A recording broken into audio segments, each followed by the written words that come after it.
नवभयाय जायताय कमलमध्यम मे श्रीसिद्धचक्रमाहपम् उत्तमं गाम्भीर्यं मे 2200 વર્ષ પહેલાની વાત છે. સમ્રાટ સંપ્રતિનો સમય હતો. તમે જાણો છો કે સમ્રાટ સંપ્રતિ ગત જન્મની અંદર ગરીબ હતો, ખાવા માટે જ દીક્ષિત થયેલા હતા. ગુરુએ એનું ભાવિને જોયું અને ભાવિને જોઈ સ્પેશિયલ કેસની અંદર ખાવા માટે આવેલા ઇન્સાનને દીક્ષા આપી. સામાન્ય રીતે ભૌતિક અપેક્ષાથી જૈન દીક્ષા અપાતી નથી. હા, માટે તો ગુરુએ વરામિહિરને રિજેક્ટ કર્યા અને ભદ્રાહુ સ્વામીજીને ઉત્તરાધિકારી તરીકે સ્થાપિત કર્યા, કારણ કે ભૌતિક જગતની અપેક્ષાઓ. મુનિ જીવન એક આધ્યાત્મિક ભૂમિકાનું જીવન છે અને માટે જ નથી આપવાની.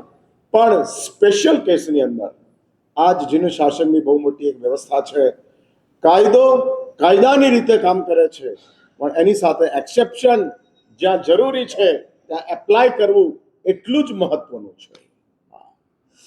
એટલે આપણે ત્યાં બે રસ્તાઓ બતાડ્યા છે આત્મવિકાસના: ઉત્સર્ગ માર્ગ, અપવાદ માર્ગ. એકોર્ડિંગ ટુ રૂલ જે તમે ચાલો છો એ ઉત્સર્ગ માર્ગ છે. આ ઉત્સર્ગ માર્ગ અને ઉત્સર્ગ માર્ગથી જે ગોઠવાયેલું છે એ મંજિલ પ્રાપ્ત થાય છે, જેને રાજમાર્ગ કહેવાય છે, હાઈવે કહેવામાં આવે છે. અને જ હાઈવે થી પહોંચાય એનું નામ ઉત્સર્ગ માર્ગ. પરંતુ નંબર 2 અપવાદ માર્ગ આવે છે, અને અપવાદ માર્ગ એવું કહે છે ઉત્સર્ગથી જ્યાં પહોંચાય છે ત્યાં જ અપવાદથી પહોંચાય છે. બંને.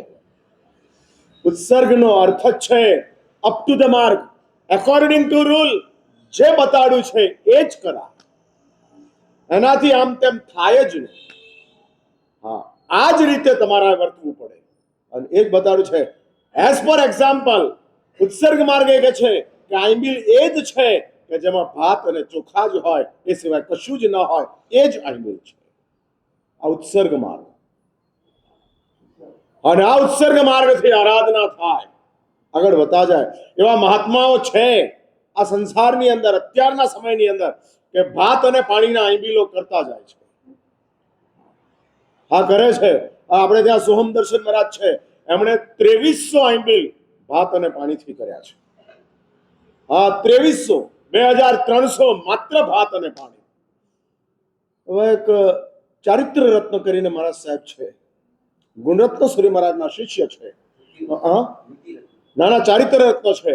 અને ચારિત્ર રત્ન જે છે એણે પણ એના જીવનની અંદર એને એવી બાધા કે આઈમ્બીલ કરવાનું, ગોચરી વારવા જવાનું, પહેલું જે દ્રવ્ય મળે એનાથી આઈમ્બીલ પૂરું કરી નાખવાનું. હવે સમજો કે વરવા ગયા ને સૂંઠનો ખાલી પાવડર વરાવ્યો, સૂંઠ વાપરીને આઈમ્બીલ પૂરું. આવા કેટલા? 700 ayambil. Up to the mark, according to rule ayambil ચાલે છે. According to rule. અને એકોર્ડિંગ ટુ રૂલ જે ચાલતા આઈમ્બીલો કે જેને શાસ્ત્રો કહે છે કે આ ઉત્સર્ગ માર્ગ છે. તો તમારે મને પૂછવું પડે કે મહારાજ, અમે જે નીચે 50 આઈટમ બનાવીએ છીએ અને આઈમ્બીલ કરીએ છીએ, એ કયું આઈમ્બીલ? ઉન્માર્ગ નથી. અગેન, હા, ઉત્સર્ગ અને અપવાદ બંને એક જ ઠેકાણે પહોંચાડે છે. પણ મારા સાહેબ, ઉત્સર્ગથી જલ્દી પહોંચાય ને અપવાદથી મોડા પહોંચાય, ના, એવું નથી. કદાચ એવું બને કે અપવાદથી જલ્દી પહોંચાઈ જાય અને ઉત્સર્ગથી મોડા પહોંચાય, એવું બને. હા, બનતું જાય. પેલું આવે છે ને કાચબા ને સસલાની રમત. કાચબા ને સસલાની રેસ આવે છે અને સસલું એવું માને છે કે હું કાચવાની ગતિને 5 મિનિટની અંદર ઓવરટેક કરી લઈશ, અને ઊંઘે છે. અને કાચબો આગળ નીકળી જાય છે. અપવાદ માર્ગ એ કાચબો છે, ઉત્સર્ગ માર્ગ એ સસલું છે. અને ઉત્સર્ગ માર્ગની અંદર કેટલીક વાર વધુ પડતી જીદ આવી જવાના કારણે ઉત્સર્ગ માર્ગ વિલંબની અંદર પડી જાય છે અને અપવાદ માર્ગ સ્પીડની અંદર ચાલ્યો જાય છે. આ બંને માર્ગ છે, કારણ કે મંજિલ એક છે. આ મંજિલ એક જ છે. અને મંજિલ કઈ છે, શું પ્રાપ્ત કરવું છે, ત્યારે જૈન શાસ્ત્રકારો એક જ વાત કહે છે, સમાધિ પ્રાપ્ત કરવાની છે. કોકને ઉત્સર્ગથી સમાધિ પ્રાપ્ત થાય અને કોકને અપવાદથી સમાધિ પ્રાપ્ત થાય. પર્યુષણાના સંવત્સરીના દિવસે ઉપવાસ કરવો એ ઉત્સર્ગ છે, પણ સંવત્સરીના દિવસે નવકારશી કરવી અપવાદ છે. અને શાસ્ત્રોની અંદર દ્રષ્ટાંત આવે છે, ઉત્સર્ગ માર્ગે માસખમણ કરનારા મહાત્માઓ સંવત્સરીના દિવસે પણ ઉપવાસ 30મો હતો અને છતાં એમને વિતરાગતા પ્રાપ્ત ન થઈ. અને સંવત્સરીના દિવસે નવકારશી હતી કુરગડુને, અને એમને વિતરાગતા પ્રાપ્ત થઈ ગઈ. કારણ કે સમાધિ સચવાઈ ગઈ. વિતરાગતાની માસ્ટર કી સમાધિ છે, સાધના નથી. સાધનાથી વિતરાગતા મળે જો સમાધિ હોય તો, અને સમાધિથી વિતરાગતા મળે જ, બીજું કશું જ ન હોય. સાધનાય ન હોય, તપે ન હોય, ત્યાગે ન હોય, વ્રતે ન હોય, જપે ન હોય, કશું જ ન હોય, માત્ર સમાધિ હોય. અને તમે જેને ગણો છો ને સમાધિ નથી, એ તો સુવિધા છે. સુવિધા અને સમાધિમાં ફરક છે, શબ્દોનો ફરક છે અને હકીકતમાં ફરક છે. એટલે આંબિલ કરવા બેસવું અને કાચું પાણી ન વાપરવું, એ જેમ આંબિલનું પચખાણ છે, એમ પંખો વાપરવો એ પચખાણ કે ન વાપરવું એ પચખાણ. ના એટલે આમ પંખાની અંદર વાયુ કહે છે અચિત આવે કે સચિત આવે? બોલો બોલો કૌશલભાઈ, જલ્દી. શું? છતાંય શાસ્ત્રો કહે છે કે પંખો અપવાદ માર્ગ છે. આજની શાસનની મહાનતા છે. પંખા વિના આંબેલ કરવું એ ઉત્સર્ગ છે, પણ પંખા સાથે આંબેલ કરવું અપવાદ છે. કારણ કે ત્યાં આગળ સમાધિ મહત્વની ચીજ છે. સારું આંબેલ થાય એટલા માટે પંખો કરવો એ સુવિધા છે, પણ આંબેલની અંદર મારી લાલસા ખતમ થાય અને એટલા માટે હું આંબેલ કરી રહ્યો છું, અને એ લાલસા મુક્તિ માટે લાચાર છું, મજબૂર છું, આંબેલ કરું છું, પણ ગરમી લાગવાના કારણે વળી પાછી મારી અંદર ખાનેની માનસિકતા સમાધિ ડિસ્ટર્બ થાય છે. સાચવી રાખો, બચાવી રાખો. સગવડ સુવિધા નહીં, સમજદારી સમાધિ યસ. સમજદારી અને સમાધિ યસ, સગવડ અને સુવિધા નો. જ્યાં સગવડ મળે છે, જ્યાં સુવિધા મળે છે, ના. જ્યાં સમજ હોય છે ત્યાં સમાધિ હોય છે અને યસ. આ પંખો ચાલે છે, એમાં તમારી સમજ શું છે? શાંતિથી આંબેલ થાય એવી કે લાલસા મુક્ત આંબેલ થાય તે? કઈ સમજ છે? બહુ મોટી તકલીફ છે. લોકો સુવિધા સમાધિ ગણી લે છે. સમાધિ માટે મારા સાહેબ આ કર્યું, સમાધિ માટે આ કર્યું, સમાધિ માટે આ કર્યું. હકીકતમાં એ સુવિધા હોય છે. સમાધિની અંદર એક વાત સમજી રાખજો, વિઝન ચેન્જ નથી થતું, વ્યવસ્થા ચેન્જ થાય છે. વ્યવસ્થા બદલાય, વિઝન ન બદલાય, એનું નામ સમાધિ. અને જ્યાં વિઝન હોતું જ નથી, વ્યવસ્થા જ હોય છે, એનું નામ સુવિધા. આ વિઝન હોતું જ નથી. બસ અમારે સંખ્યા વધારવી છે અને માટે અમે સુવિધા આપતા જઈએ છીએ. તપ વધારવા માટે સુવિધા નથી, સંખ્યા વધારવા માટે સુવિધા છે. અમારે ત્યાં શાસ્ત્રોમાં એવું કીધું છે કે તપસ્વી હોય તો વાતાનુકૂલિત જગ્યાએ એમનું આસન રાખવું, એમનો સંથારો રાખો. કેમ? તો કે ત્યાં આગળ એમની પાસે સમજ છે કે આવું વાતાનુકૂલિત વાતાવરણ હશે તો એ તપની અંદર વધુ નિર્જરા થશે, વધુ સમાધિ રહેશે, અને વધુ સમાધિ વધુ નિર્જરાનું કારણ છે. કારણ કે સમાધિ એ જ નિર્જરા કરાવે છે. તપથી નિર્જરા નથી, સમાધિથી નિર્જરા છે. આ વાત બહુ સ્પષ્ટ સમજી રાખજો. હા હા, બહુ સ્પષ્ટ સમજી રાખજો. જો તપથી નિર્જરા હોત તો અગ્નિ શર્માએ 3 મહિનાના માસખમણ કર્યા. સાંભળ્યું છે ને સમરાદિત્યનું જીવન? પહેલો જ ભાવ અગ્નિ શર્મા તરીકેનો, ગુણસેન અને અગ્નિ શર્મા. રાજા જંગલમાં જાય છે અને જંગલની અંદર સાધક તરીકે આ સંન્યાસી છે, 30 દિવસના ઉપવાસ છે અને રાજાનો ઘોર તપ, આની ક્ષમા, આની શાંતિ જોઈ અને વિનંતી કરે છે કે ગુરુદેવ 31મા દિવસે મારા આંગણે આવી અને મને પારણાનો લાભ આપજો. અજૈન સંન્યાસી હતા, હા પાડી દે છે. પહોંચે છે, રાજા પારણાની તૈયારીમાં જ વ્યસ્ત છે. આ કેવી કમનસીબી! વરરાજાને પાંખવા માટે સાસુ તૈયાર થાય છે અને વરરાજા ખોવાઈ જાય છે. અને આ મહાત્મા સંન્યાસી, કોઈ આવકાર નથી મળતો, રવાના. મનમાં શાંતિ છે, ઠીક છે. પહેલા મહિને પાસ, બીજા મહિને પાસ, ત્રીજા મહિને આવું થાય છે અને બોઇલર ફાટે છે. જો તપથી નિર્જરા હોત તો ગુણ અગ્નિ શર્માની નિર્જરા જબરજસ્ત હોત, પણ ત્રીજા મહિને બોઇલર ફાટે છે, સમાધિ ગાયબ થાય છે અને શાસ્ત્રો કહે છે નરકની યાત્રા શરૂ થાય છે. એટલે એક વાત ફરી સમજી રાખજો, તપથી નિર્જરા નથી, સમાધિથી નિર્જરા છે. તમને જેટલા પચખાણો અપાય છે ને બધામાં આગારો મૂક્યા છે. આગાર એટલે શું? હા, છૂટ. શા માટે? શા માટે છૂટ? હા હા, શા માટે? એટલા જ માટે કે જો માત્ર પચખાણ આપ્યું હોત તો ભંગ થઈ જાત, અને ભંગ થવો એ સમાધિને ડિસ્ટર્બ કરનારી ચીજ છે.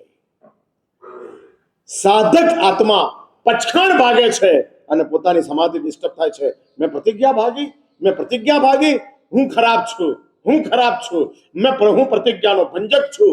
આવી જે સમાધિ ડિસ્ટર્બ થાય છે, એ સમાધિ ડિસ્ટર્બ ન થાય એટલા માટે શાસ્ત્રકારોએ પહેલેથી જ આગારો આપી દીધો કે આટલું આટલું આટલું આટલું હશે તોય તમારું પચખાણ ચાલુ રહેશે.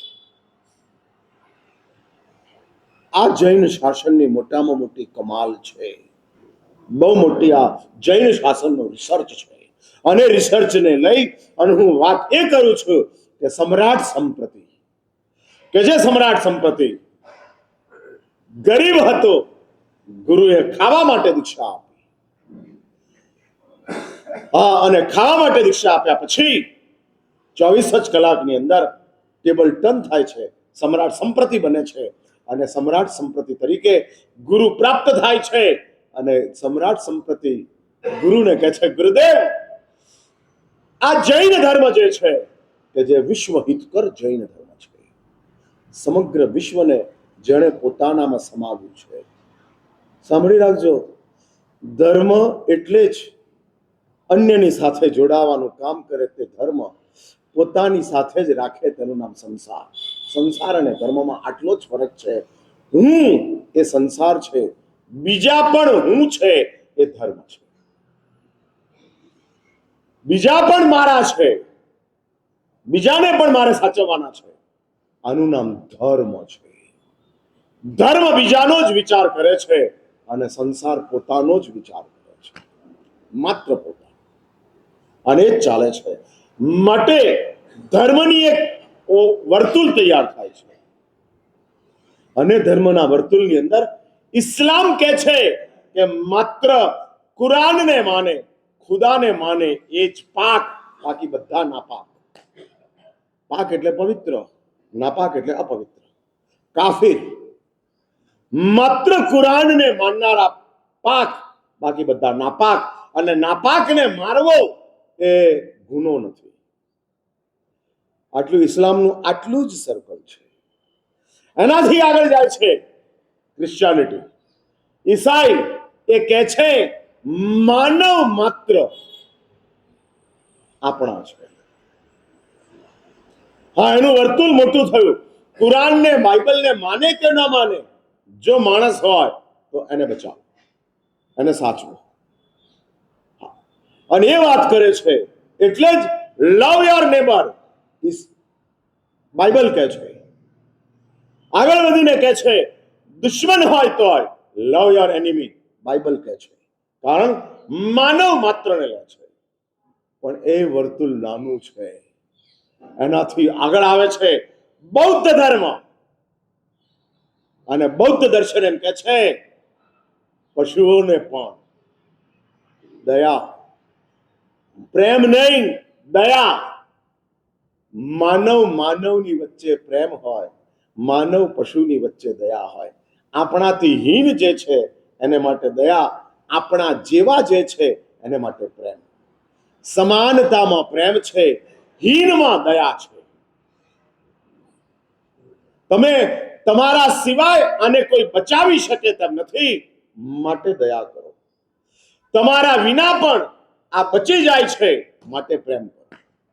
પ્રેમમાં આપવાનું કશું જ નથી, માત્ર સંવેદના છે. દયાની અંદર સેક્રિફાઈસ છે, આપવું પડશે. હા, આપવું પડશે. તારે તારી જાતને ઘસવી પડશે, ત્યારે દયા થશે. હા, દયા થશે. હા, રાતના સમયે ઊંઘની અંદરથી જાગી ગયો, લાઈટ કરી અને માકડ દેખાયા, અને દેખાયેલા માકડને ઉચકીને ત્યારે બાજુ પર મૂકવો પડશે. આનું નામ દયા છે. મારી નાખવું એ હિંસા છે. એટલે તારા વિના એને કોઈ બચાવી શકે તેમ નથી, એનું નામ એને દયા કરો. અને તારા વિના પણ જે સચવાઈ જાય છે એને પ્રેમ કરો. તારાથી ઉપર જે છે એનું બહુમાન કરો. એટલે અમારી સાથે તમારું બહુમાન, તમારી સાથે તમારો પ્રેમ, અને તમારાથી નીચે જે છે એની સાથે તમારી દયા. હા, અને માટે બૌદ્ધ દર્શન કહે છે માણસો અને પ્રાણીઓ આ બધાને બચાવતા, બધાને. દયાની ભૂમિકા બૌદ્ધ દર્શનની છે.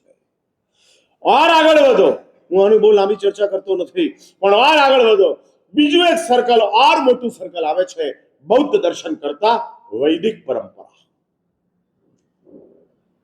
અને વૈદિક પરંપરા એમ કે છે કે શા માટે પશુ છોડમાં રણછોડ છે, કંકર કંકરમાં શિવ છે.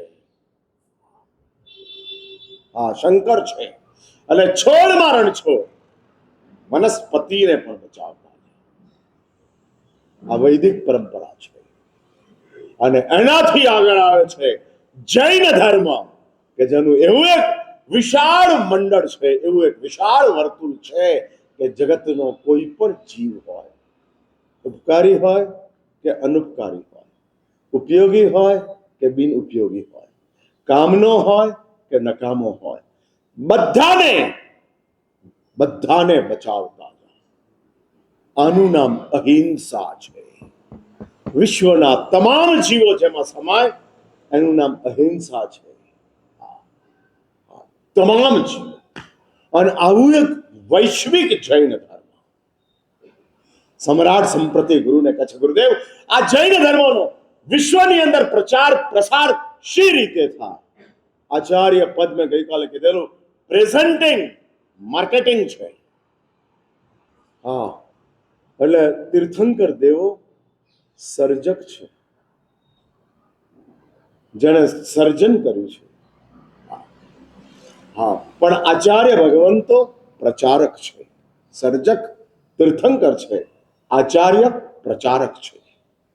એટલે આચાર્યો છે જીન ધર્મના દક્ષ વ્યાપારી સુરા. આચાર્ય ભગવંતો જીન ધર્મના દક્ષ વ્યાપારી. આ વ્યાપારી શબ્દની સાથે દક્ષ, દક્ષ એટલે કસ્ટમરને જે ઓળખી શકે છે. હા, કસ્ટમરને જે સમજી શકે છે, એની માનસિકતા જેની પાસે છે. હા, અને એ જ દક્ષ વ્યાપારી સુરા, જે જીન ધર્મનો વેપાર કરતા જાય છે, વિસ્તાર કરતા જાય છે, ફેલાવતા જાય છે, ફેલાવતા જાય છે. ગુર્જરેશ્વર કુમારપાલની જીવનની વાત આવે છે હેમચંદ્ર સરીશ્વરજી મહારાજે ગુર્જરેશ્વર કુમારપાલને તૈયાર કર્યા અને એની અંદર એક અગ્રવાલ વ્યક્તિ અને રાજદ્રોહ કર્યો, રાજગુનો કર્યો અને કુમારપાલની પાસે પકડીને લાવ્યા. કુમારપાલનું શાસન એટલું બધું કઠોર શાસન હતું કે એને મૃત્યુદંડ જાહેર થયો. રાજદ્રોહ કર્યો છે, મૃત્યુદંડ. અને આ મૃત્યુદંડ ડિક્લેર થયો. અગ્રવાલ બહુ મોટો અગ્રવાલ હતો, બહુ મોટું એનું નામ હતું એની જ્ઞાતિની અંદર, અને એ જ્ઞાતિની અંદર આટલું મોટું નામ હોવાના સાથોસાથ આ પરિસ્થિતિ આવી અને આવેલી એ પરિસ્થિતિની વચ્ચે અગ્રવાલને ફાંસીએ ચડાવવાનો છે. 24 કલાકનો સમય છે. પોતાના પરિવારની સાથે 24 કલાક ગુજારવા માટે રાજ્ય તરફથી એને સુવિધા આપવામાં આવેલી છે અને આખો પરિવાર રડે છે. પણ કઠોર છે. માફી આપવાનું કામ રાજાનું નથી, ગુરુનું છે. રાજા જો માફી આપી દે તો અરાજકતા ઉભી થાય, અને ગુરુ માફી ના આપે તો અધર્મ ફેલાય. એટલે ગુરુએ માફી આપવી જ પડે, કારણ કે ધર્મ ફેલાવવાનો છે, અને રાજાએ સજા કરવી જ પડે, કારણ કે રાજ્ય વ્યવસ્થા સાચવવાની છે. રાજા જો માફી આપે તો વ્યવસ્થા કેવી રીતે થાય? એટલે માફીની ભૂમિકા રાજ્ય વ્યવસ્થામાં આવતી નથી. અપરાધ અને સજાની જ વાત આવે છે. અપરાધ અને સજા, અપરાધ અને સજા. એટલે રાજાએ તો કહી દીધું કે મૃત્યુદંડ છે, પણ સાંભળજો, હવે આ અગ્રવાલ અને એના દોસ્તારે કોકે એમ કીધું કે એક કામ કર, તું તારું આજે ફાંસી ચડવાની છે, જૈન મંદિર જા, ભગવાનની પૂજા કર, કપાળે ચાંદલો કર, અને ચાંદલો કરીને પછી કુમારપાલના મૃત્યુદંડની જે જગ્યા છે, ફાંસીનો માચડો, ત્યાં આગળ જા, અને ત્યાં ગુર્જરેશ્વર કુમારપાલ હાજર હશે. કુમારપાલ ત્યાં હાજર, ચાંદલો, અને ત્યાં આવે છે. કુમારપાલ જુએ છે જેમ ચમરના ઉત્પાતની અંદર શક્રએ ચમરેન્દ્રને માફી આપી, એ જ રીતે કુમારપાલ જુએ છે આણે તો ચાંદલો કર્યો છે, આ તો મારો સાધર્મિક છે, શું કરવું? અને ત્યાં કુમારપાલની સાથે વ્યવસ્થા કરતા ઉપરની એક ભૂમિકા આવે છે, જીન ધર્મના દક્ષ વ્યાપારી શું. કુમારપાલની પાસે આ માણસનો બધો બાયોડેટા હતો જ. આ કોણ છે, કેવો છે, શું છે, કેટલું મોટી એની વગ છે, અને કેવી રીતે એના સમાજની અંદર એની નામના છે, આ બધું જ ખબર હતું. અને કુમારપાલે સજાની માફી ડિક્લેર કરી, કેવલ ચાંદલો જોઈ અને માફી ડિક્લેર કરે છે. અને એનું પરિણામ એ આવે છે કે પેલો અગ્રવાલ તો ગુનો છોડી દે છે, સંપૂર્ણ જૈન બની જાય છે. અને ઇતિહાસ એવું લખે છે કે 1 લાખ અગ્રવાલ ફેમિલીઓએ જૈન ધર્મનો સ્વીકાર કર્યો. 1 લાખ. એટલે ઓછામાં ઓછા 5 લાખ લોકો જૈન ધર્મની અંદર આવે છે. દક્ષ વ્યાપારી શું. આચાર્યનું કામ ધર્મનું માર્કેટિંગ છે, પ્રચાર કરવાનો છે, અને એનો બેઝ માત્ર એક જ છે, ધર્મ પહોંચાડવા માટે જે કરવું પડે તે કરતા હતા. અને એક બીજી વાત સમજી રાખજો, જૈન ધર્મ જ્યાં પહોંચશે ત્યાં ફાયદો જ થશે. બીજા ધર્મ માટે મારું આવું કોઈ પ્રોમિસ નથી, પણ જૈન ધર્મ માટે મારું આવું એકાંત પ્રોમિસ છે. એકાંત. જેના જીવનની અંદર જૈન ધર્મનો પ્રવેશ થયો, નક્કી એના જીવનની અંદર બદલાવ આવે છે. એવા અનેક દ્રષ્ટાંતો શાસ્ત્રોની અંદર છે, વર્તમાન સમયની અંદર છે. ઘણા લોકોની પાસે બદલાવ આવતો જાય છે, કારણ કે જૈન ધર્મની આ જ મોટામાં મોટી વિશેષતા છે. એક વાત બહુ સ્પષ્ટ સમજી રાખજો, જીવને સમજી શકે એવો કોઈ એક જ ધર્મ હોય તો તે જૈન ધર્મ છે. જીવન સમજી શકે એવો કોઈ ધર્મ હોય તો તે વૈદિક ધર્મ છે, કે જે જીવનને સમજે છે. માનવ જીવનને સમજે છે એ વૈદિક ધર્મ છે, જીવને સમજે છે એ જીન ધર્મ છે. અને જીવને સમજે જીવન તો સમજાય, પણ જીવન સમજાય એને જીવ સમજાય પણ ખરો, અને ન પણ સમજાય એવું બને. એટલે વૈદિક પરંપરાની અંદર સુખ સંસ્કારની વાતો આવે છે, જૈન પરંપરાની અંદર સદગતિ સમાધિની વાતો આવે છે. સંસ્કારી માણસ બનો એ વૈદિક પરંપરા કહે છે, કારણ કે સંસ્કારથી સુખ પ્રાપ્ત થાય છે. બરાબર ને? દારૂ પીવાથી સુખ મળે કે ન પીવાથી સુખ મળે? બરાબર ને? એટલે વ્યસન થી સુખ નથી મળતું, વ્યસન છોડવાથી સુખ મળે છે. એટલે વ્યસન મુક્તિની વાત વૈદિક પરંપરા, સ્વામિનારાયણ પરંપરા કરતી જાય, કારણ કે એ જીવનને સમજે છે, જીવ નથી સમજતો. બસ આ માનવ જીવન સમૃદ્ધ રહેવું જોઈએ, સંસ્કારી રહેવું જોઈએ, મર્યાદામાં રહેવું જોઈએ. જીવનને સમજી અને જે વાતો કરે તે વૈદિક પરંપરા, જીવને સમજી જે વાતો કરે તે જૈન પરંપરા. અને જીવને સમજવું, હા, જીવની ભૂમિકા શું છે, કઈ છે? જીવન તો મળેલી ચીજ છે, જીવ શાશ્વત છે. એટલે પશુ દુનિયાની અંદર પણ જીવ છે, દેવની દુનિયામાં પણ જીવ છે, નરકની દુનિયામાં પણ જીવ છે, માનવની દુનિયામાં તો સ્વાભાવિક જીવ છે. પણ એ જીવને જે સમજે છે કે આ શું છે, અને માટે જીન ધર્મએ સારા અને સુખની વાત ન કરી, જીન ધર્મએ કીધું જીવને સમજો છો તો દોષ મુક્તિની વાત કરો. જો દોષ ચાલ્યા ગયા તો આપોઆપ જીવ સારો બની ગયો, દોષ ચાલ્યા ગયા તો આપોઆપ જીવ સુખી બની ગયો. એટલે એક વાત સમજી રાખજો, આપણા દુઃખનું કારણ આપણા દોષ છે, આપણા સુખનું કારણ આપણા ગુણ છે. આ બે વાતોને બહુ સ્પષ્ટ સમજી રાખજો. અને માટે જીવને સમજવા દ્વારા જીન ધર્મ કહે છે કે દોષ મુક્તિ એ જ જીન ધર્મ છે. દોષોની અંદરથી નીકળી જાઓ, બહાર આવતા જાઓ, બહાર આવતા જાઓ. દરેક આચાર્ય મહારાજ, દરેક પ્રવચનકાર આ જ વાત તમારી સમક્ષ મૂકે છે. મૂકવાની સિસ્ટમ અલગ હોય એ બને, હા એ બને. કોઈ સ્ટીલના વાટકીની અંદર ચા આપે, કોઈ માટીના કુલડીની અંદર ચા આપે, પણ ચા બધા આપે. હા, એટલે પ્રવચનકાર એ તો વાસણ છે, અંદર રહેલી તત્વ એ ચા છે. એટલે કોઈકની પાસે સ્ટીલ હોય, કોઈકની પાસે કુલડી હોય, કોઈની પાસે ચાંદી હોય, કોઈની પાસે સોનું હોય, જે હોય તે પણ આપવાની ચા જ છે. દોષ મુક્તિ જ આપવાની છે. આ દોષ મુક્તિ. ચા પીને પણ દોષ છૂટે, ચા છોડીને દોષ છૂટે. અમારે દોષ છોડાવવાનો છે, અમારું આ લક્ષ્ય છે.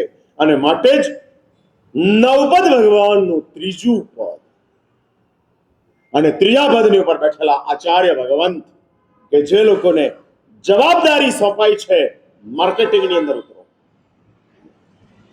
તમારી એ પુણ્ય છે, તમારી તે પ્રતિભા છે, તમારી પાસે સામર્થ્ય છે, અને એ સામર્થ્યના આધારે તમે બધાને જૈન ધર્મની સાથે અભિમુખ કરતા, અને અભિમુખ કરવા દ્વારા આ એક જ ભૂમિકા અને માર્કેટિંગની સ્થિતિ માટે જ આચાર્ય ભગવંતો કે જેની અંદર આ સ્કિલ હોય છે, કે જે સ્કિલને લઈ અને આચાર્ય ભગવંતો જે જેની કક્ષા તે રીતે તેને આગળ વધારતા જાય, આગળ વધારતા જાય. એટલા જ માટે પંચ પરમેષ્ઠીઓની અંદર સેન્ટરની અંદર આચાર્ય મૂક્યા છે. ઉપાસ્ય તત્વ અરિહંત અને સિદ્ધ છે, કે જે અરિહંત અને સિદ્ધ, પણ એ અરિહંત અને સિદ્ધ ઉપાસ્ય છે. આપણા માટે આવશ્યક તત્વ આચાર્ય છે, કે જે આચાર્ય મહારાજ જીન ધર્મના બેઝને સમજી, પ્લેટફોર્મને સમજી અને આપણી વચ્ચે આવતા જાય છે અને વાતો કરતા જાય છે. દારૂ પીનારા શાળવીએ ગુરુને કીધું કે દારૂ છૂટે તેમ નથી, તો ગુરુએ કીધું કે પીવો હોય ત્યારે ગાંઠ છોડી નાખવાની, ગાંઠ બાંધી હોય ત્યાં સુધી દારૂ નહીં પીવાનું. ગુરુ કઈ બાધા આપે? ગાંઠ છોડીને પીવાની બાધા આપે કે ગાંઠ હોય ત્યાં સુધી દારૂ નહીં પીવાની બાધા આપે? બાધા કઈ આપે? હા, એટલે ગાંઠ હોય ત્યાં સુધી દારૂ નહીં પીવાનું, ગાંઠ છોડીને પીવાની બાધા ન અપાય.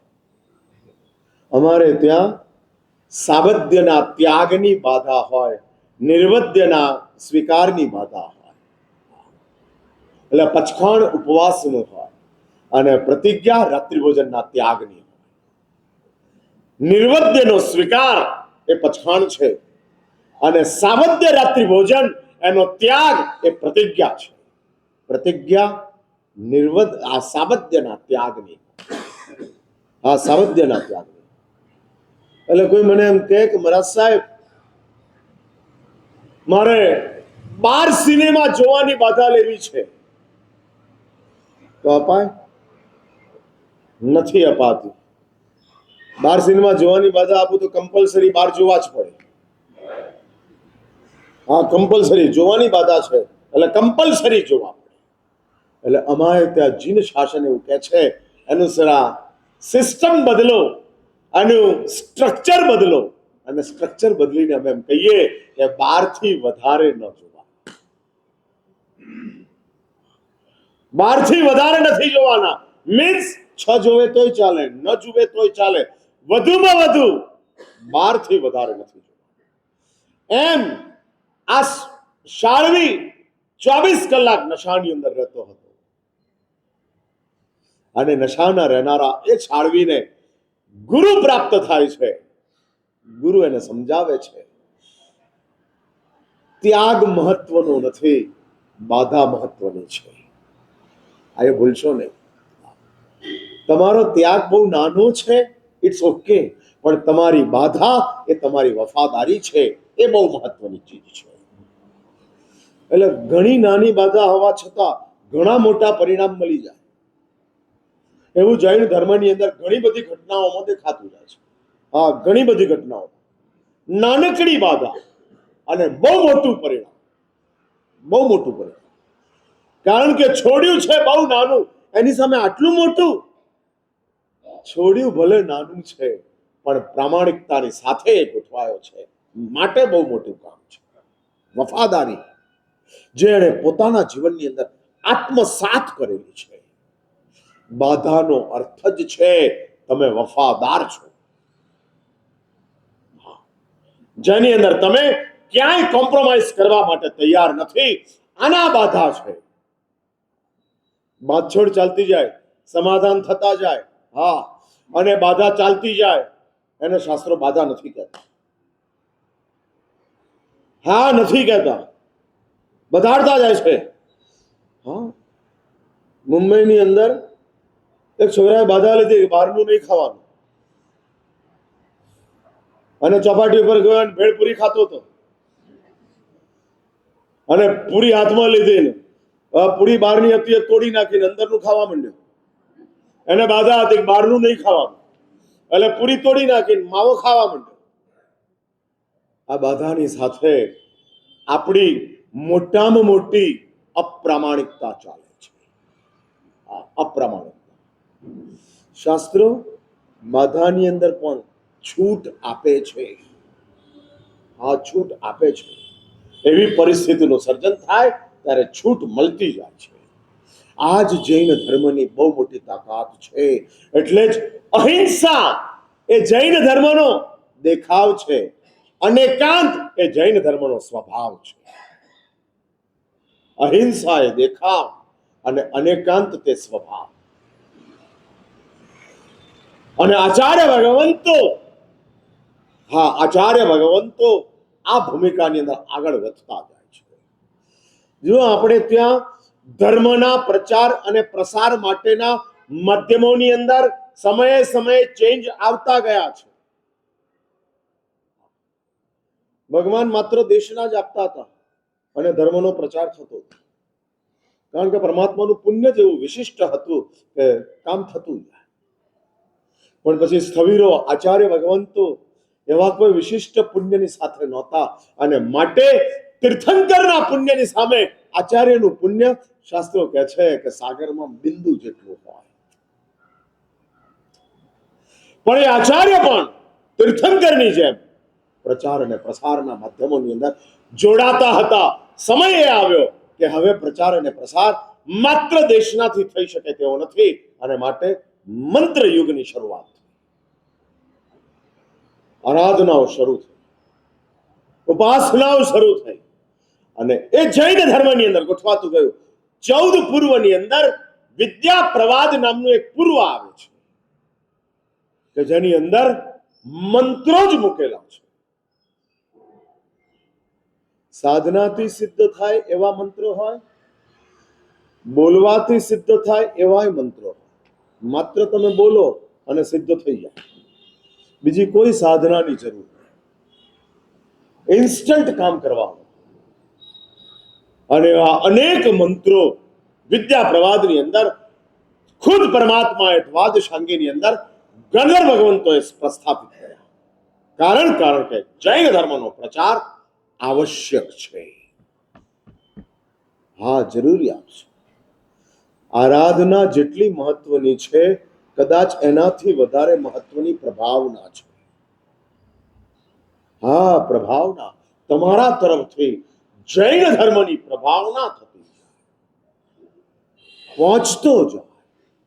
કારણ કે જ્યાં જૈન ધર્મ જવાનો છે ત્યાં એ ધર્મ ઇન્વેસ્ટ થઈ અને આગળ કંઈક ને કંઈક વિકાસનો માર્ગ આપતો જવાનો છે.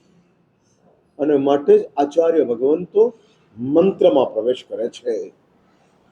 ચારિત્ર જીવન માત્ર આત્મકલ્યાણ માટે છે, પણ આચાર્ય પદ પર કલ્યાણ માટે છે. અને આચાર્ય સ્વ ને પર, સ્વ ને પર. એટલે અમારા ગુરુદેવ વારંવાર કહેતા હતા કે આચાર્યને માટે રાત પોતાના માટે, દિવસ સંઘ માટે. સમગ્ર દિવસની અંદર સંઘના હિતનો વિચાર આચાર્ય કરે, અને રાત્રિના સમયની અંદર આત્મા કલ્યાણની વાત, આત્મકલ્યાણની સાધના આચાર્ય ભગવંતો કરતા છે. 4-4 કલાક, 6-6 કલાકની આરાધનાઓ રાતના સમયની અંદર આચાર્ય મહારાજ કરતા જાય. ભદ્રંકર સુરીશ્વરજી મહારાજ, સિદ્ધિ સુરીશ્વરજી મહારાજના સમુદાયના આચાર્ય ભગવંત મારા ગુરુદેવને કહેતા હતા કે હું રાતના 1 વાગે ઉઠી જાઉં છું, સવારે 6 વાગ્યા સુધી માત્ર નવકાર મંત્રની આરાધના કરું છું. 1 થી 6 સતત 6 કલાક, બસ બીજું કાંઈ જ નહીં. 6 વાગ્યા પછી સંઘ, અને 1 થી 6 એટલે 9 થી 1 ઊંઘવાનું, અને 1 વાગે જાગી જવાનું. 6 વાગ્યા સુધી આ આચાર્ય ભગવંતો છે કે જેમની પોતાની ચારિત્ર નિષ્ઠા અને આ સાધના એમના સામર્થ્યને વગર પ્રચારે આગળ વધારતી જાય છે. એટલે એક સમય હતો કે જ્યારે માત્ર દેશના કામ કરતી હતી, પણ દેશના કામ કરવામાં અટકી ત્યારે મંત્રનું પ્લેટફોર્મ લેવું પડ્યું. મંત્ર દ્વારા પ્રચારો અને પ્રસારો થવા માંડ્યા. પણ હવે મંત્રો કામ કરતા નથી. હા, તમે ગમે કહો, વર્તમાન સમયની અંદર તમારી શ્રદ્ધા કામ કરે છે, બાકી કોઈ મંત્રો અત્યારે કામ કરતા હોય એવું જણાતું નથી. હું બહુ પ્રામાણિકતાની સાથે, બહુ નિષ્ઠાની સાથે આ વાત કરું છું. એનો અર્થ એ નહીં કરવાનો કે મંત્ર ગણવાનું છોડી દેવાનું. શ્રદ્ધા છે તો તમારી શ્રદ્ધા જરૂર કામ કરશે. નવકારની તાકાત પોતાની કલિકાલના કારણે ઓછી થઈ છે, પણ તમારી શ્રદ્ધા હશે તો એ તાકાત વળી પાછી જોડાઈ અને તમને પરિણામ આપશે જ. હા, આપશે જ. એટલે અત્યારના સમયની અંદર મંત્ર કરતા વધારે પાવરફુલ યંત્રો બન્યા છે. મંત્ર યુગ હતો, પહેલા સાધના યુગ, સંયમ યુગ, મંત્ર યુગ, અને હવે આવ્યો છે યંત્ર યુગ. યંત્રોની તાકાત છે. માર્કેટિંગનું કામ યંત્રો દ્વારા થતું જાય છે, પ્રસારિત થતા જાય છે. કારણ કે ફરી એક વાત યાદ રાખજો, ફરી એક વાત, નોનવેજ ખાનારાના ઘરની અંદર ભગવાન મહાવીર જશે તો નોનવેજ છૂટશે. અને માટે જ આચાર્ય ભગવંતો પોતાના પ્રેઝન્ટેશન દ્વારા, પ્રેઝન્ટેશન માટે જ આચાર્ય ભગવંતોને શાસ્ત્રોએ કીધેલું છે, સમયને જાણે તે આચાર્ય છે. શાસ્ત્રને જાણે તે જ આચાર્ય નહીં, સમય અને શાસ્ત્ર બંનેને જાણતા જાય છે. તમને ખબર છે, સિદ્ધસેન દિવાકર પંડિત હતા, બ્રાહ્મણ હતા. મગજની અંદર એવું એક ગુમાન હતું કે હું આખા ભારતનો સર્વશ્રેષ્ઠ પંડિત છું, અને જે રાજાની પાસે જાય ત્યાં આગળ તે ગામના તે પંડિતને હરાવી અને એની પાસેથી વિજયનો એવોર્ડ લઈ અને ચાલવા માંડે. આખા ભારતની અંદર વિજય પ્રાપ્ત કરીને ભરૂચ આવે છે. તે સમયની અંદર ભૃગુકુચ, અત્યારનું ભરૂચ, અને ભરૂચમાં સિદ્ધસેન પંડિત આવે છે અને રાજાને કહે છે, તમારો કોઈ પંડિત જો હું એ જીતે તો મેં જીતેલી તમામ સુવર્ણ મુદ્રાઓ એને આપી દઈશ, અને હારે તો તમારા તરફથી એક સુવર્ણ મુદ્રા મને આપવાની. રાજાની અંદર કોઈ પંડિતો તૈયાર ન થયા. રાજાને યાદ આવ્યા વૃદ્ધ વાદીદેવ સુરી મહારાજ, જૈનાચાર્ય, પણ રાજાને સમાચાર મળ્યા કે વિહાર કરી દીધો છે, અને વિહાર કરી દીધેલા એ જૈનાચાર્ય ભરૂચથી નીકળી ગયા છે. નીકળેલા જૈનાચાર્યને સિદ્ધસેન પકડે છે કે આ પંડિત છે, હરાવી દઉં. અને ઇતિહાસ એવું કહે છે કે સિદ્ધસેન પંડિત ભરૂચની જે નર્મદા નદી છે, જેને ભોગાવો કહેવાતો હતો, એ નર્મદા નદીના પટની અંદર બે ભેગા થાય છે.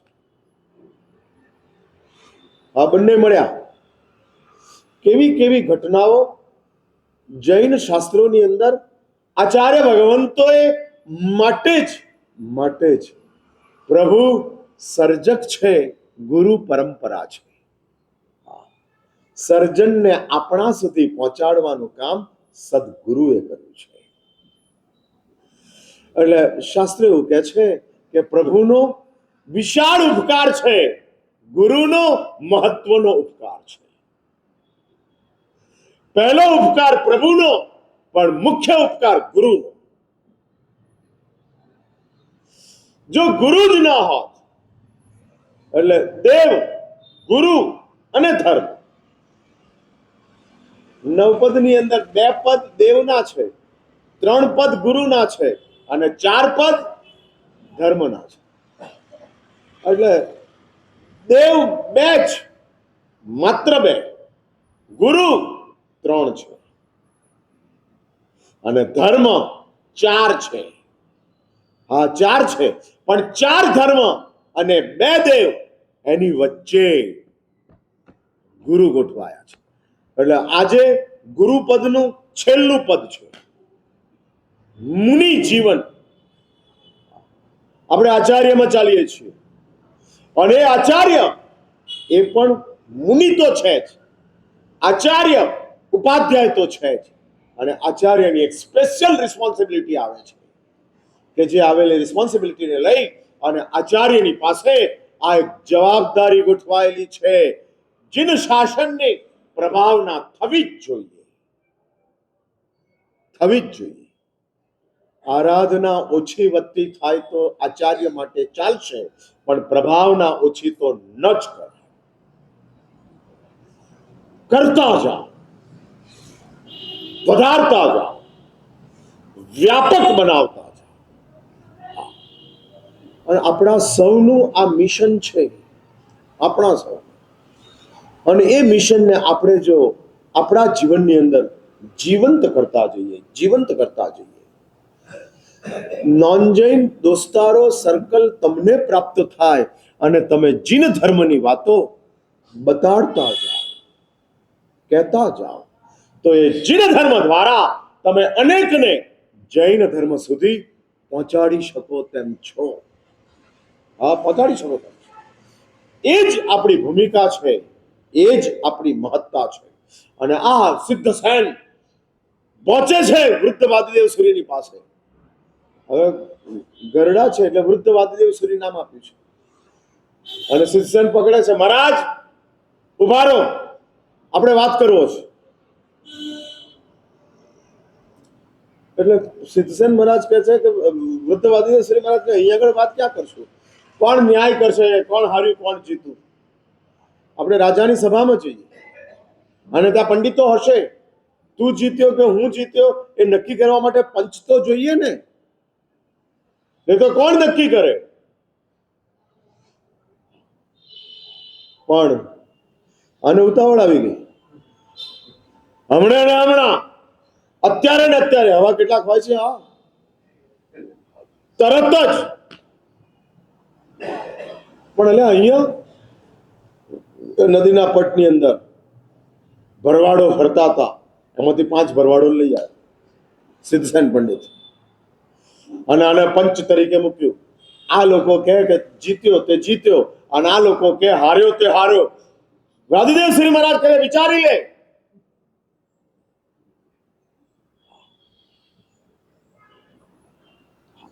એક વાત સમજી રાખજો, ગેમ બદલાય તો નિયમ બદલાય. એક ના એક નિયમ ના રહે. હા, ક્રિકેટની મેચની અંદર 24 ફૂટની સ્પીચ હોય, પણ ફૂટબોલના ગ્રાઉન્ડની અંદર કોઈ 24 પીચમાં રમવાનું ના હોય. 24 ફૂટમાં ગેમ બદલાય છે તો રૂલ બદલાય છે. હા, એટલે રૂલ એક જ, અને ગેમ બદલતા જાઓ તો જીતી શકાય તેમ છે. હા, નથી જીતી શકાય તેમ. માટે ગેમ બદલાતી જાય.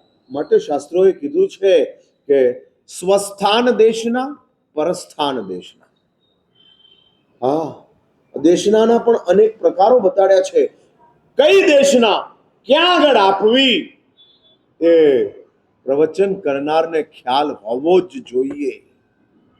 અને જો એ ખ્યાલ ન હોય, અહીંયા તમારી દેશનાની અંદર હું 7 વ્યસનની વાત કરું તો એ પરસ્થાન દેશના છે, જરૂર જ નથી.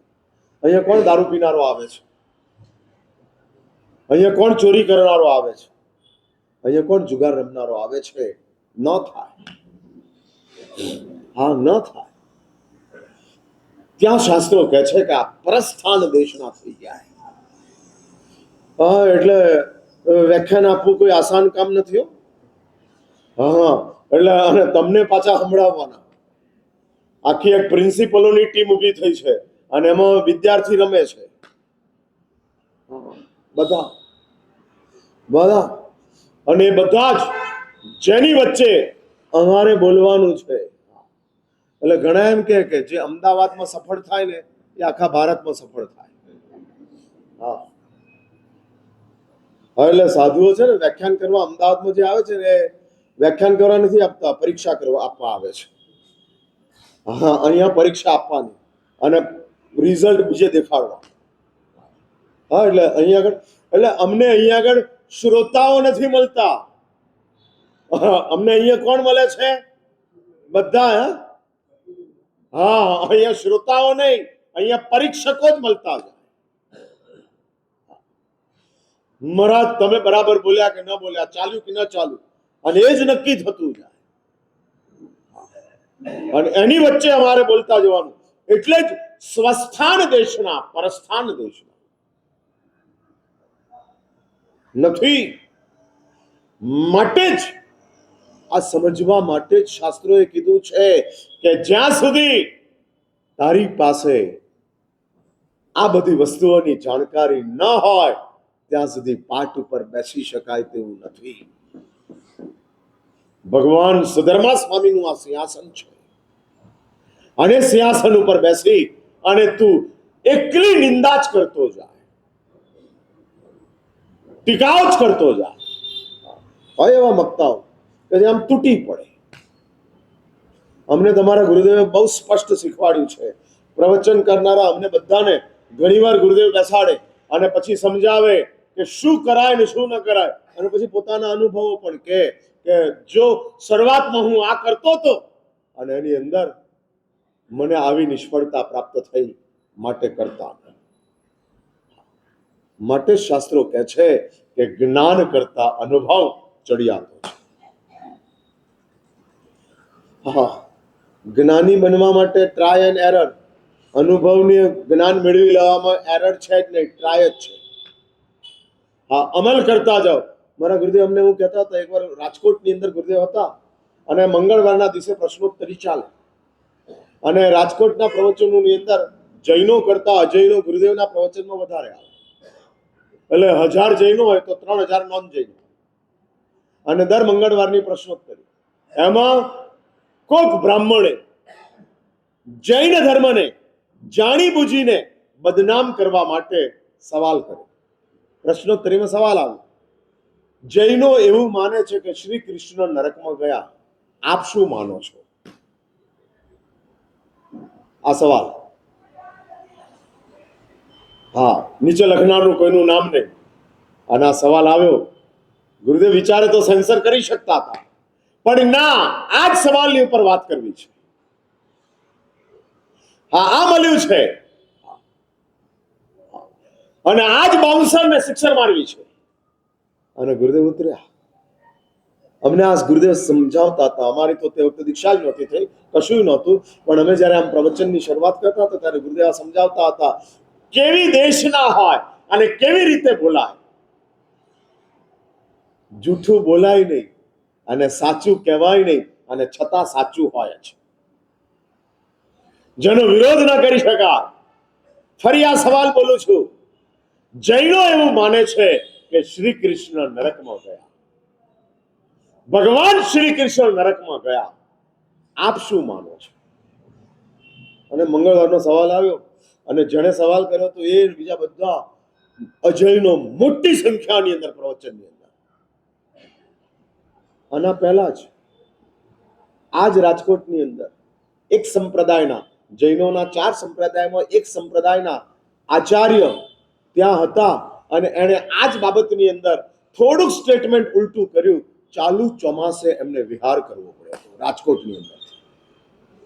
શ્વેતાંબર સંપ્રદાય નહીં, બીજા સંપ્રદાયના નામ હું આપતો નથી જાણીને, પણ એવી ઘટના બનેલી. અને ગુરુદેવને ખ્યાલ હતો સૌરાષ્ટ્રની અંદર, રાજકોટની અંદર આર્ય સમાજ વગેરેનું જોર ખૂબ અને ખૂબ જોર હોવાના કારણે આર્ય સમાજવાદના લોકો જનૂનની અંદર હોય, અને ત્યાં સવાલ ચર્ચાયો. બધા જૈનોમાં છે. ગુરુદેવ સીધું જ પહેલા કીધું, ભગવાન હોય તે નરકમાં જાય નહીં, અને જે નરકમાં જાય તે ભગવાન હોય. એટલે તમે લખ્યું છે ભગવાન શ્રી કૃષ્ણ નરકમાં ગયા, કોઈ પણ સંયોગમાં ભગવાન શ્રી કૃષ્ણ નરકમાં ન જાય. અને શ્રી કૃષ્ણ નરકમાં જાય તો અમે કહીએ છીએ મહાવીરે નરકમાં ગયા. હા, મહાવીર નામના ઘણા હોય, કોઈ ભગવાન મહાવીર એક જ નહોતા, મહાવીર નામ ઘણાને મળ્યું હોય, અને મહાવીર નામનો નરકમાં જાય એમાં અમને વિરોધ નથી. ભગવાન મહાવીર નરકમાં ન જાય. પછી ગુરુદેવ કહે છે, સાંભળજો આગળની વાત. આગળની વાત. અને ગુરુદેવ કહે છે, તમે જે શ્રી કૃષ્ણને ભગવાન માનો છો એ શ્રી કૃષ્ણનો સમય 5000 વર્ષનો છે, અને અમે જે શ્રી કૃષ્ણને નરકમાં ગયેલા માનીએ છીએ એ 84,000 વર્ષનો ડિફરન્સ છે. અમારા શ્રી કૃષ્ણ જે નરકમાં ગયા તે 84,000 વર્ષ પહેલા, અને તમારા શ્રી કૃષ્ણ જે ભગવાન તમે જેને ગણો છો એ 5000 વર્ષ પહેલાના છે.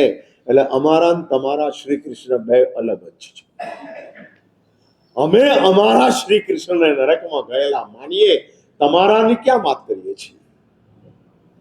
શ્રી કૃષ્ણ આને શાસ્ત્રો પ્રમાણ વાક્ય કહે છે.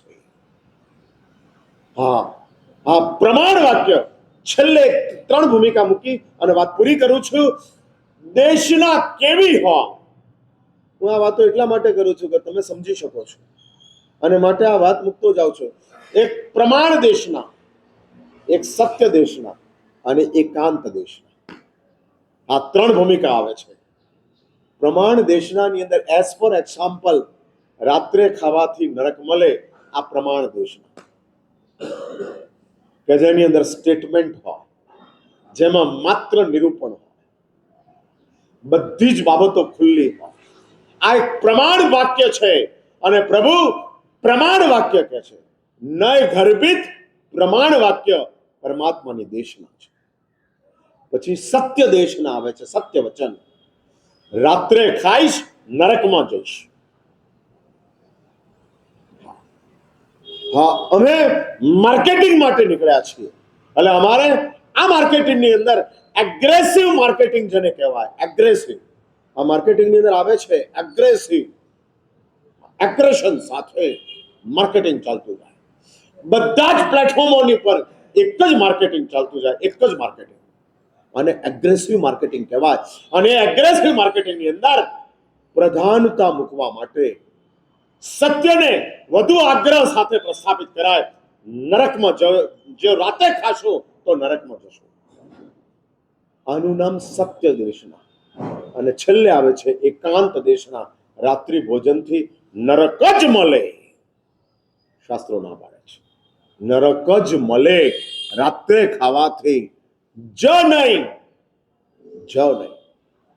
કારણ કે નરક સિવાય, રાત્રિ ભોજન સિવાય પણ નરકમાં જવા માટેના ઘણા બધા કારણો છે. તમે જ મૂકો છો, બાકી બધા કારણો ગૌ થઈ જાય છે. માટે જ નહીં. રાત્રે ખાઈશ તો નરકમાં જઈશ. બાધા લે, પ્રતિજ્ઞા લે. એટલે જ્યાં આગળ આગ્રહ હોય ત્યાં સત્ય છે, જ્યાં કદાગ્રહ હોય ત્યાં એકાંત છે, અને જ્યાં આગળ સ્યાદવાદ હોય ત્યાં પ્રરૂપણા છે. સ્યાદવાદમાં પ્રરૂપણા, સત્યમાં આગ્રહ અને એકાંતમાં કદાગ્રહ. આ એકાંત જ્યાં આવે છે ત્યાં કદાગ્રહ આવતો જાય છે, અને સત્ય હોવા છતાંય એકાંતના કારણે જૂઠ થઈ ગયું. સત્ય હોવા છતાં આ કેવી કમનસીબી. દવા હોવા છતાંય એક્સપાયર થઈ જવાના કારણે એની અસર ખતમ થઈ ગઈ. એકાંત એ સત્યને જૂઠમાં ટ્રાન્સફર કરી નાખે છે, જૂઠમાં.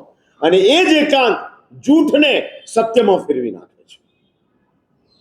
જૂઠ હોય પણ તમે એકાંતની સાથે, હા, કોરોનાની રસી નહીં લો તો કોરોના થશે જ.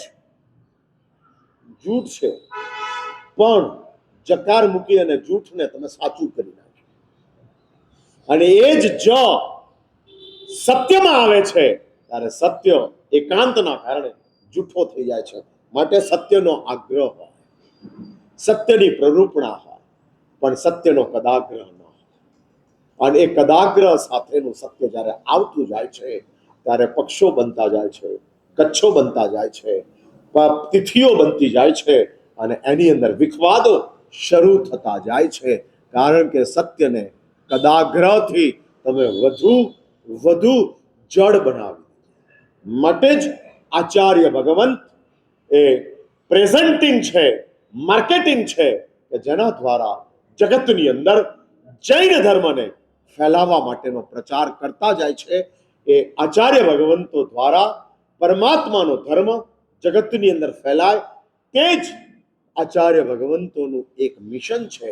અને એવા આચાર્ય ભગવંતો પછી હવે ઉપાધ્યાય પદ અને સાધુ પદ, એની વાતો આવતીકાલે આપણે મળશું, આગળ વધારશું. અત્યારે અહીંયા જ અટકું છું. મિત્ર, ઈચ્છા રવિવારના દિવસે ફરી હું એક વાત કરી દઉં. શ્રી સંઘની અંદર સામૂહિક રીતે સરસ્વતી અનુષ્ઠાન અને યોગાનુયોગ રવિવારના દિવસે શ્રવણ નક્ષત્ર છે, એટલે શ્રવણેન વિસર્જે મૂલેન આવાહય. મૂળ નક્ષત્રની અંદર સરસ્વતીનું આવાહન થાય છે, જે સમ્યક જ્ઞાનની દેવી છે, સદબુદ્ધિની પ્રદાત્રી છે એવી માં સરસ્વતી, કે જેની કૃપાથી આ કાર્યો થતા જાય છે. એટલે બધા જ, એમાં એવું નથી કે માત્ર છોકરાઓ માટેનું જ આ છે. જેને બુદ્ધિની જરૂર એ બધાએ આવવાનું. હવે જેને જરૂર એ બધા આવવાનું. તમે ધનવાન તો છો જ, બુદ્ધિમાન કેટલા છો એ તમે તમારી જાતે નક્કી કરજો. અને બધાએ પણ એક નાનકડી મારી સલાહ અને શરત છે, શક્ય હોય તો વ્હાઇટ એન્ડ વ્હાઇટની અંદર તે દિવસે આવજો. માં સરસ્વતીનો વર્ણ સફેદ છે અને લગભગ 2-2.5 કલાકનો આ કાર્યક્રમ ચાલશે.